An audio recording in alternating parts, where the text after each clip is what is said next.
साथियों नमस्कार। साथियों अभी उदयपुर न्यूज चैनल पर एक खबर देखी। खबर ये थी कि उदयपुर का जीबीएच अमेरिकन हॉस्पिटल ट्रांसपोर्ट नगर क्षेत्र वाला सीज कर दिया गया और सीज करने का जो महत्वपूर्ण कारण सामने आया वो ये था कि उदयपुर ग्रामीण के विधायक श्री फूल सिंह जी मीणा साहब द्वारा बिना स्वीकृति निर्माण का एक मुद्दा उठाया गया विधानसभा में और उस मुद्दे पर नगर विकास मंत्री द्वारा त्वरित संज्ञान लेते हुए 72 घंटे के भीतर हॉस्पिटल को सीज करने के आदेश दिए और हॉस्पिटल को सीज किया गया। उस हॉस्पिटल को सीज किया गया जिसमें कि मरीज थे, बहुत सी बातें हैं। आप YouTube पर जाकर उदयपुर न्यूज चैनल को देखकर वह वीडियो देख सकते हैं। लेकिन साथियों एक बात ये भी कहूंगा कि श्रीमान विधायक जी फूल सिंह जी मीणा साहब द्वारा ये कहा गया कि 11 साल के अंदर मैंने कोई ध्यानाकर्षण का यह पहला मुद्दा उठाया है। तो आज मैं उदयपुर के मुख्य 3 जनप्रतिनिधि, जिसमें उदयपुर ग्रामीण के विधायक श्रीमान फूल सिंह जी मीणा साहब, उदयपुर शहर विधायक ताराचंद जी जैन साहब और उदयपुर के सांसद मन्ना लाल जी रावत साहब, तीनों को ही मैं एक और ध्यान आकर्षण कराना चाहूंगा।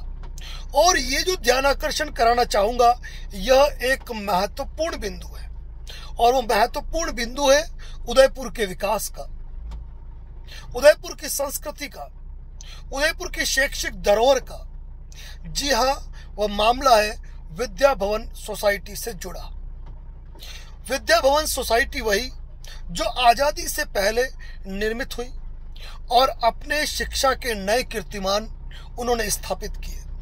आज देश में नहीं अपितु विदेशों में भी कई विद्यार्थी उच्च पदों पर आसीन है और देश का गौरव बढ़ा रहे। उसी विद्या भवन संस्थान ने तत्कालीन पदाधिकारियों ने कानून व्यवस्था को और नियमों को ताक पर रखते हुए करीब 16.5 बीघा जमीन बिना किसी विधिक प्रक्रियाओं को पूरी तरह किए उन्होंने उसका बेचान कर दिया।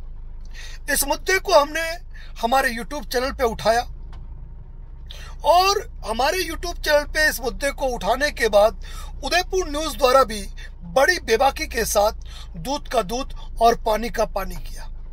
यदि किसी को ये लगता है कि विद्या भवन सोसाइटी की जो बेशकीमती जमीन का बेचान विधि अनुसार हुआ है, कानून को ताक पर रखकर नहीं हुआ है, मैं यही कहूंगा उन्हें कि एक बार उदयपुर न्यूज पर जाकर विद्या भवन से संबंधित जो उन्होंने स्पेशल पोस्ट की है उसको आप जरूर देखें। कुछ कहने की आवश्यकता नहीं पड़ेगी।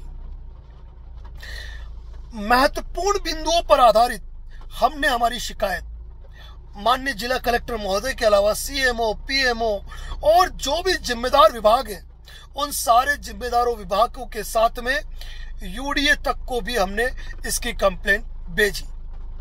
उस बेशकीमती जमीन पर जहां 400 पेड़ लगे थे उन पेड़ों को हटाकर वहां समतलीकरण किया गया और वहां पर 11-12 हजार रुपए स्क्वायर फीट से प्लॉट बुकिंग किए जा रहे थे।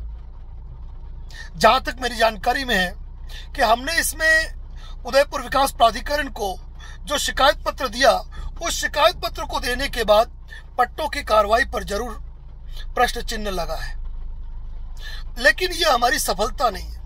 हमारी सफलता तब होगी जब हम शिक्षा की बुनियाद, उस बुनियादी मदरसा की जमीन, उस 16.5 बीघा जमीन जो कि विद्या भवन संस्थान की थी, वह विद्या भवन संस्थान की रहे।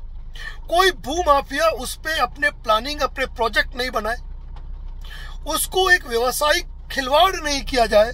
साथियों मायना रखता है 16.5 बीघा जमीन, वो भी उदयपुर शहर के अंदर, और जहां मुझे बार बार कहने की आवश्यकता नहीं है कि उस जमीन का पूरी तरीके से अवैध बेचान हुआ है।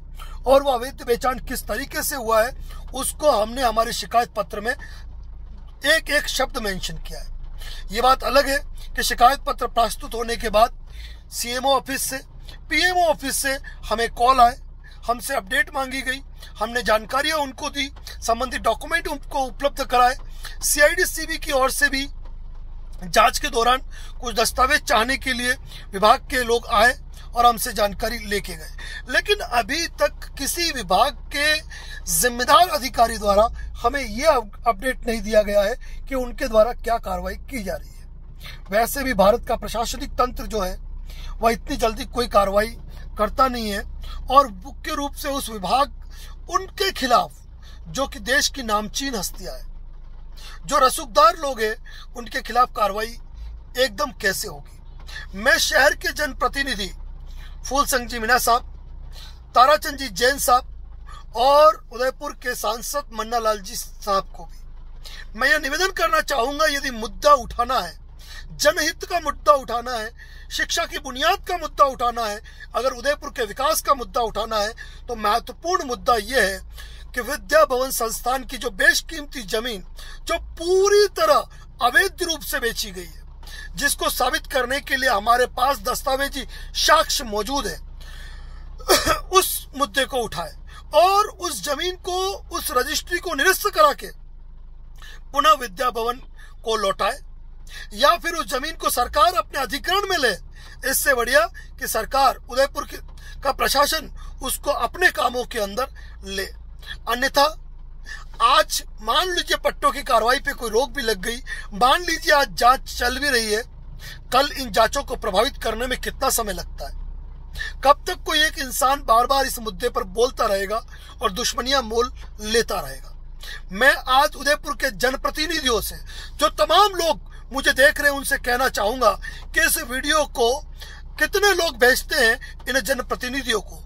इसके अलावा जितने भी जिम्मेदार अधिकारी आपकी कॉन्टेक्ट लिस्ट में, उनको ये वीडियो शेयर करो। यदि जनहित का कोई मुद्दा आज की तारीख में उदयपुर का है, जितना एलिवेटेड रोड इंपॉर्टेंट है या नहीं, जितना विद्या भवन संस्थान का मुद्दा इंपॉर्टेंट है साथियों, क्योंकि शिक्षा की बुनियादी मदरसा की जमीन को, शिक्षा की बुनियाद को यदि इस तरह भू व्यापारियों को बेच दिया जाता है और वहां व्यावसायिक गतिविधियां हो, जहां 400 पेड़ लगे, एक पेड़ कभी कोई काट देता है ना, उसके खिलाफ रिपोर्ट दर्ज हो जाती है, 400 पेड़ हटा दिए गए वहां से। क्या किसी तहसीलदार ने संज्ञान लिया? क्या कलेक्टर साहब ने संज्ञान लिया? क्या सबके मुंह में दही जमा हुआ है? बुरा लगता है साथियों जब सिस्टम के खिलाफ बोलना पड़ता है। हमने कलेक्टर साहब को भी रिपोर्ट दी, किसने क्या एक्शन लिया? खैर ये बात जानने की जरूर है, और इस मुद्दे पर हम सूचना के अधिकार प्रावधान का इस्तेमाल करते हुए हमारे द्वारा दी गई रिपोर्ट पर क्या कार्रवाई की गई हम जरूर पूछेंगे। लेकिन हम इंतजार कर रहे हैं पूरे 90 दिन होने का। 90 दिन के अंदर प्रशासन ने क्या कार्रवाई की, ये हम प्रशासन से जानकारी मांगेंगे।